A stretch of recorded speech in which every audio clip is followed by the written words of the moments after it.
Достар, кешкі сағат 10:30 шамасында маған Каспий KZ номерінен покупка 400 000 теңге, чек об оплате деп сілтемемен сообщение келеді.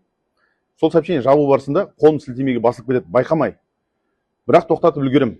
Содан тез арада банктың колл центріне хабарласам, ол жерде автоответчик жауап беріп жатыр. Операторлар тек қана күндізгі уақытта жауап береді деп. Содан Каспий гидке жаздым. Скриндарын салдым. Олар айтады, сіздің атыңызға қандай да бір несие, рассрочка рәсімделген жоқ дейді банктың тарапынан. Сосын мен сұрақ қойдым, онда қалай Каспий KZ номеріне маған біреу жазып жатыр деп. Білмейміз, скорее всего, мошенниктер дейді, алаяқтар. Мен айтамын, енді қалай біз оны анықтаймыз? Бұрын, например, Каспий KZ-тен сол осындай номерден келіп жатыр. Қазір қалай анықтаймыз деп сұрақ қойған кезде, ол сілтемеге өтпестен бұрын Каспий банктың сайтына кіріп, сол жерден анықтай аласыздар дейді.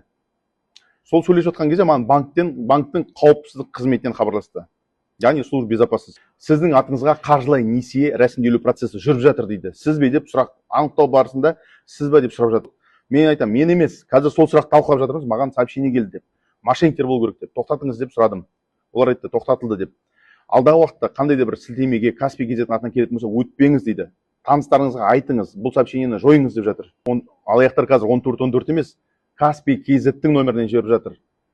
Егер де осы видеоны көріп отырсаңыздар, кейінге қалдырмай, тез арада таныстарыңызға осы видеоны таратыңыздар, біліп жүрсін.